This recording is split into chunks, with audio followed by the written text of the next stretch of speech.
So as long as I can remember, back when I was 5 years old, I attended a program at my old church known as Awana.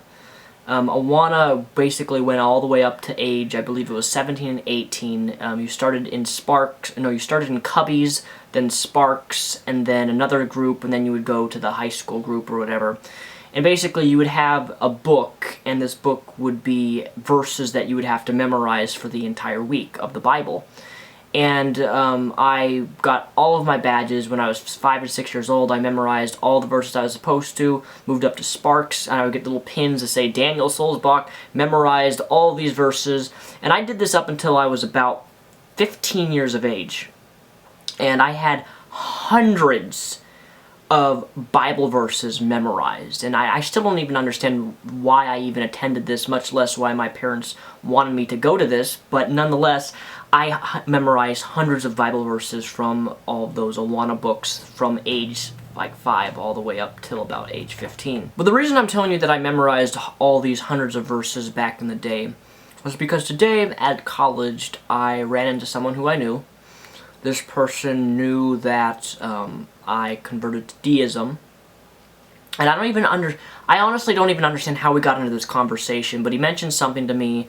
Then he mentioned something. He mentioned a Bible verse, a encouraging verse in the book of Psalms. You know, Psalms and Proverbs are very known for their words of wisdom verses. And he quoted something, and I just kind of turned to him, and I'm like, "Do you really believe that stuff? Do you really, you know?" I basically just asked him, I curiously, honestly, genuinely asked him, "Do you really believe in that stuff? Do you believe in the Bible?" And he turned to me and he's like, "Yeah, I do, and I know you don't because you're a deist." And then he starts going on and telling me about my life and why he thinks that I converted to deism, which is all, you know, isn't that wonderful when someone you know assumes why you chose a specific position in terms like of why.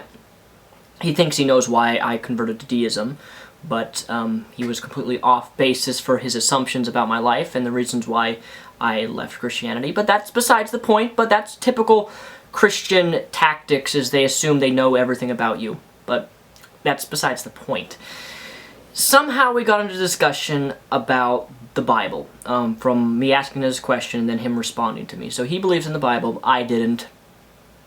And right off the bat, he starts using quotations of Bible verses, saying that, well, it's normal for me as a ex-Christian to doubt my faith. It's normal for me to struggle. It's normal for me to go through trials. It's normal for God to test me, and on and on and on. And you know, he's quoting verses. He's very intelligent in the area of quoting Bible verses, but quite frankly, I don't care. And I said to him politely, "Could you please," I said it respectfully and I said it politely, but I said it with a very annoyed tone. I didn't yell, but I said it nicely. That's what really matters, is how I asked him. I asked him kindly to stop. I said it annoyingly, just, "Could you please stop quoting Bible verses to me?" And instantly he replies, "Daniel, you're just angry and offended by the Word of God." Pecan, anyone? I love pecans. To which I responded, and I quote, because I posted this on my Facebook, and I'm paraphrasing what I said. "No, I find it disturbing that a human being in the 21st century, in a developed country, giving up reason and intellect, and taking a Bronze Age myth book as factual, accurate, when there has been no evidence for it. More so that you refuse to condemn the acts of genocide, infanticide, slavery, and other such things because you believe them to be an act of God that somehow makes it all right." Now, when I said this,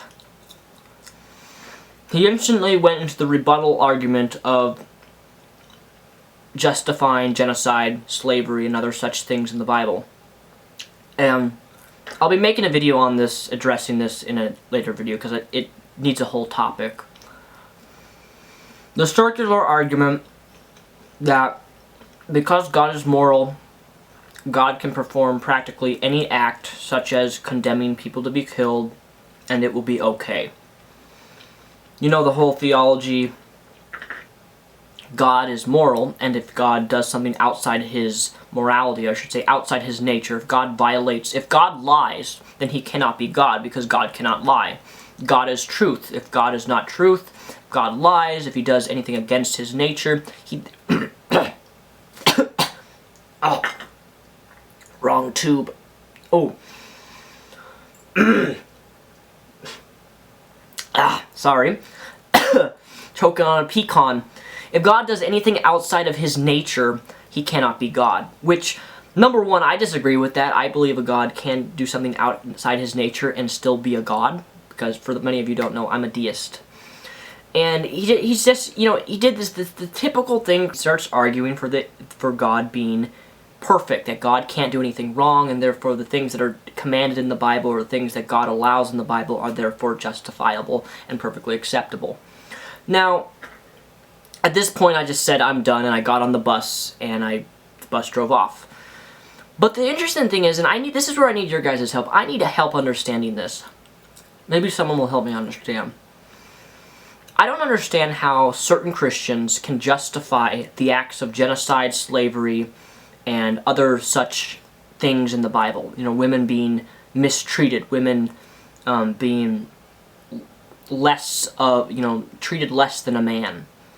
I realize the culture was different back then, but there's just so many things like genocide, slavery, and infanticide, murdering of young babies, that I can't understand how a Christian can honestly stand there, mentally and consciously, make the assertion and justification that because God's perfect, therefore those acts are perfectly okay.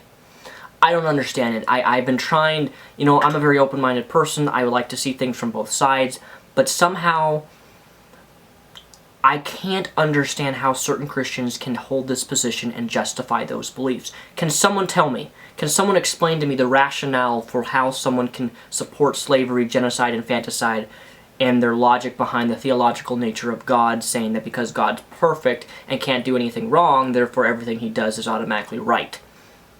So the amazing thing is that even when I was younger and when I was a full devout Christian, evangelical Christian, I would never touch topics such as slavery, genocide, infanticide. I would never touch those topics because I always felt mentally in my mind that these things were wrong. That this was even before I became a skeptic and started doubting everything.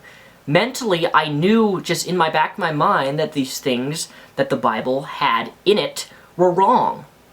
And I wouldn't, even when I was a very devout Christian, I wouldn't justify it. And I never did. That's why, even on some of my older videos on YouTube, you never see me talking about slavery or those issues, is because, number one, I didn't know how to approach the issue, and number two, when agnostics or skeptics would ask me, well, Daniel, how do you believe in the Bible and support these things that the Bible condones?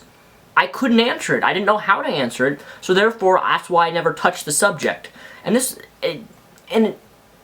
it just baffles me. It really does. It baffles me how people can just use God as a justification for these acts that are committed in the Bible. To me, I think it's disgusting. And as I mentioned earlier, my idea of God is a lot different than most people's. But that's for another time and another discussion. So please, I don't know if this video even made much sense, but if someone could try to explain to me the logic and reason for how people can justify these acts, that'd be awesome. A video response would be awesome too. I apologize, it's 11 at night at the moment, and I'm very tired at the moment, and I'm actually practically falling asleep, and I'm surprised I was even managed to make this video. So thank you for watching. Please leave a video response below if you have any insight or would like to add your opinion on the matter. Thank you.